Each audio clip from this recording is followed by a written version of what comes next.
Thank yous and tributes. See what traditions Utahns celebrated as they braved the cold to honor our country's veterans. Boy Scout Speed, a Pinewood Derby track in American Fork, offered a new way to celebrate Veterans Day. And feeling lazy? BYU may have the perfect workout for you, but you'll still be sore the next day. I'm Angela Montier. And I'm Lauren Simpson. It's Tuesday, November 13th, and in Utah, it's 12 o'clock. From KBYU and the BYU Department of Communications.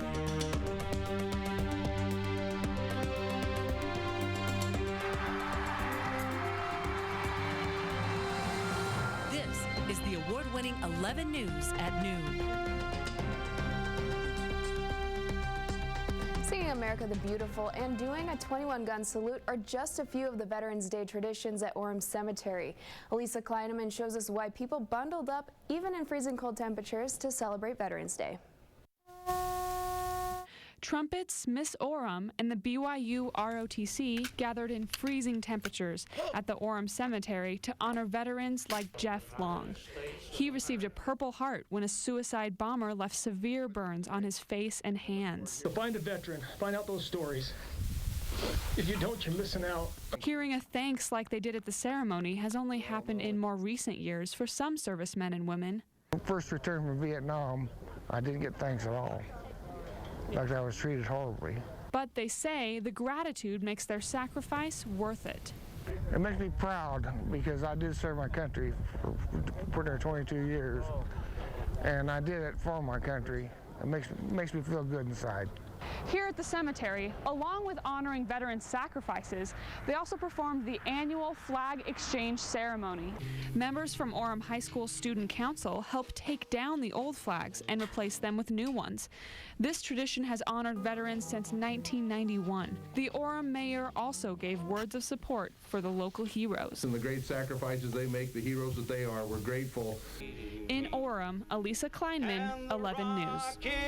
The flag exchange tradition goes back to 20 years. It was first started after the Persian Gulf War as a way to welcome veterans home. That's sweet.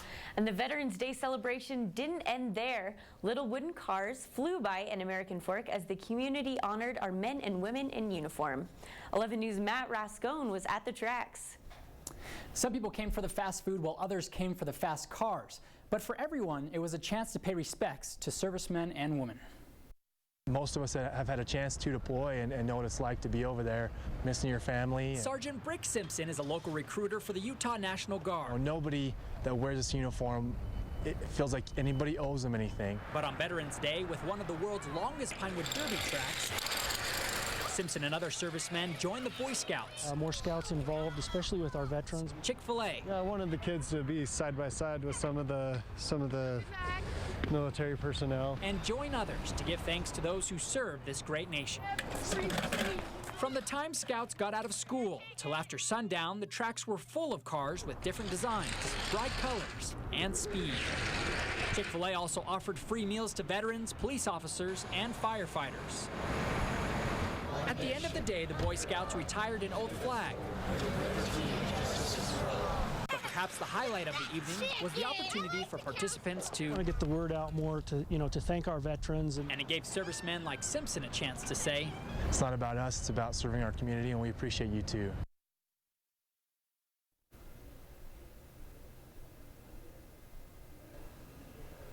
After I spoke with Sergeant Simpson and thanked me. Even with all the food and fun, it was a great reminder to those that I spoke with of the importance of Veterans Day. Thanks, Matt. So I'm curious, how long is that Pinewood Derby track? Well, they laid out about 180 feet of the track, so it's quite a bit larger than the 40-foot average track. Thanks, Matt. Police arrested a University of Utah employee after they say he kidnapped his estranged wife and assaulted her on the Utes campus. Police say 49-year-old Lonnie Norton broke into his wife's home as she dialed 911. She says Norton forced her into his car with a gun to her head and drove her to the U of U campus where he sexually assaulted her. Police booked Norton into the Salt Lake County Jail on multiple charges. The city of Payson filed an assault charge against the Mapleton coach accused of knocking down a Little League football player. Nathan Harris faces 1 count of assault after the Utah County Attorney's Office declined to press charges. Prosecutors claim the 13-year-old boy suffered a concussion from the hit. Defense attorneys say there's no evidence of any injuries. Salt Lake drivers and pedestrians might have to wait longer than usual to cross the streets downtown. That's because UTA begins tests of their new airport TRAX line starting today. The trains are moving very slowly along the streets like North Temple because TRAX is checking signals and clearances. UTA spokesman says the airport line should be operating by April. A group of recreation businesses are asking President Obama to make the Greater Canyonlands area a national monument. They say the proposal would protect landmarks like Labyrinth Canyon from off-road vehicles and mining. But some Utah officials argue a Canyonlands monument would make the area more difficult for people like the elderly and disabled to visit. And today's the day many skiers and snowboarders have waited for all year long. The first ski resort in Utah opens up for the season. The Brighton Ski Resort reported getting more than 4 feet of snow from this weekend's storm and opened 3 lifts today for snow lovers to enjoy. Other Utah resorts like Solitude, Snowbird, and Alta say they'll open later this week. Can't wait to hit the slopes. I know. When 11 News at Noon returns. Museum Down Under. If you want to visit this museum, don't forget to bring your wetsuit and flippers. You're going to need them. And winter workout. BYU students are breaking a sweat in a lazy way. The David Petraeus sex scandal now includes another high-ranking military officer. The Defense Department accused General John Allen, the top commander in Afghanistan, of allegedly sending inappropriate emails to the women linked in the Petraeus affair. Allen is in the middle of a bid to become NATO's Supreme Allied Commander, but President Obama has put the nomination on hold pending the investigation.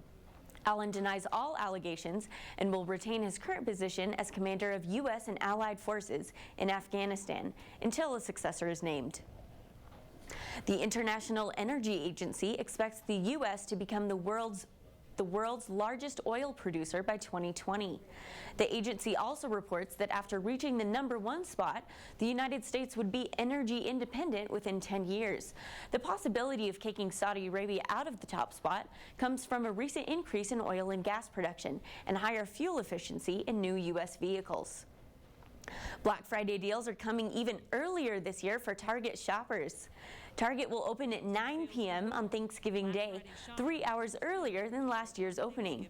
Although some shoppers are excited about the early deals, Target employees started a protest because they don't want to work on the holiday. More than 180,000 people have signed the online petition to, quote, save Thanksgiving. Thanksgiving travelers can get a sneak peek at the holiday travel forecast before they hit the road for their big feast. AAA released their predictions for busy highway travel as well as air traffic. They expect to see more people on the move. The Auto Club report also gives travelers a heads up on gas prices and hotel costs.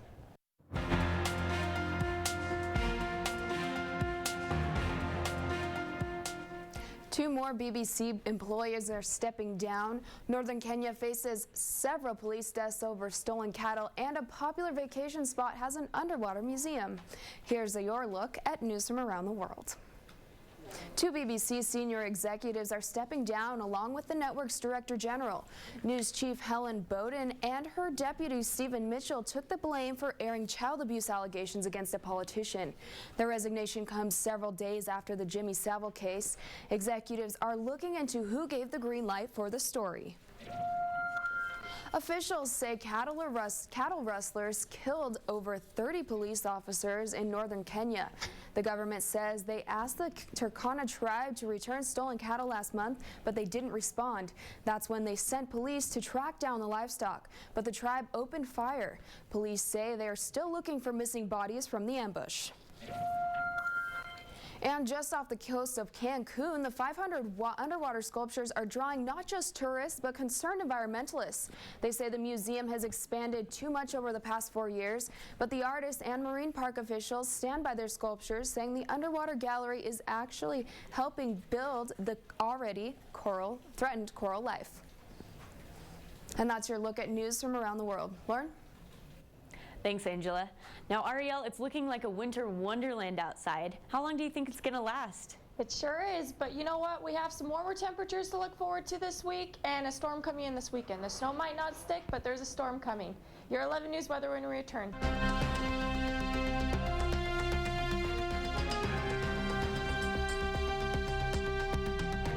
It is a sunny day here in Provo, and as you can see behind me, we are seeing some more so hazy clouds due to the cloud inversion and the warmer temperatures that are colliding, but we have some inversion which are causing hazy skies, but it is a little warmer outside today.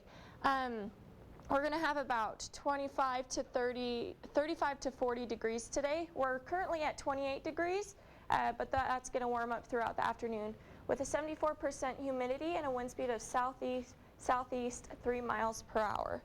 What to expect tonight? We have 23 degrees to look at for our low, mostly cloudy. We're having some storms move in, which are causing more clouds throughout the state. Our sunset's going to be at 5:11 p.m.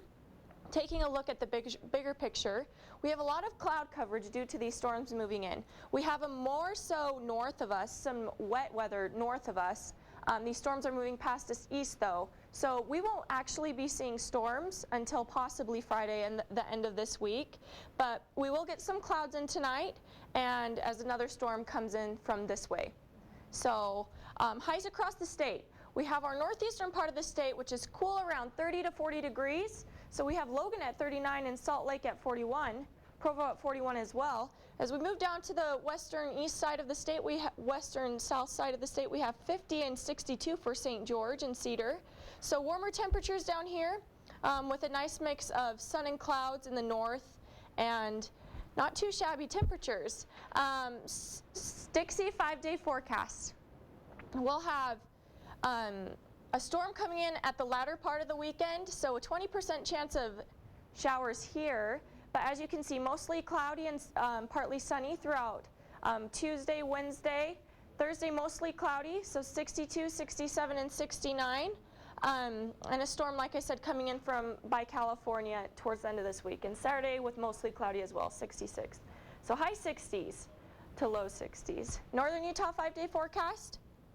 We have 40 and 27 for Tuesday, partly sunny, mostly cloudy week, and then we hit Friday along with a 20% chance of showers as well. That could be a mixed precipitation that we may be looking at, so that could have some snow in it. So we may be getting snow this weekend, but mostly probably a mixed precipitation of rain and snow. I bet at those higher altitudes it'll be good news for snowboarders and skiers. Yeah, especially for Brighton, that open today like we talked about earlier. Right. Thanks, Ariel. Yep. Great, Ariel. Thanks so much. So, Sean, it's been a great week for BYU teams. The women's soccer team doing really well, won all of our games this weekend. So true. And tonight, Sean, I know our basketball team's playing. Do you think that they'll kind of take on that tradition and keep Well, let's hope so. Georgia State's coming in, and you are right. It was a great weekend. We swept every sport that we played, so we'll look to continue that. Also, next on Sports, Thriller in threes. What do you get when the Jazz head north of the border to take on the Raptors? Some clutch three-pointers and 3 extra periods. And Lazy Man's Iron Man. It's a grueling race, but anyone can conquer the Iron Man if you do it BYU style. Sports is next. Stay tuned.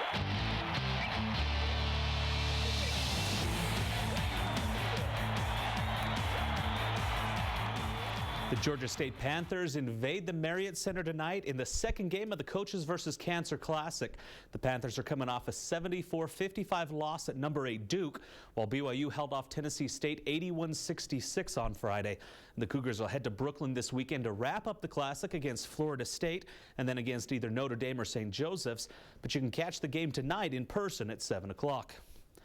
And on to the gridiron, 2 Cougars earned Independent Player of the Week honors for their play against Idaho. On Saturday, Cody Hoffman earned the offensive honor after racking up 108 receiving yards and 3 touchdowns against the Vandals. And Justin Sorensen took the Special Teams Award. His 7 PATs made it a BYU record 68 straight extra points that he's hit. And with Thanksgiving just around the corner, we're all looking for ways to fight off some of those pounds from turkey and stuffing.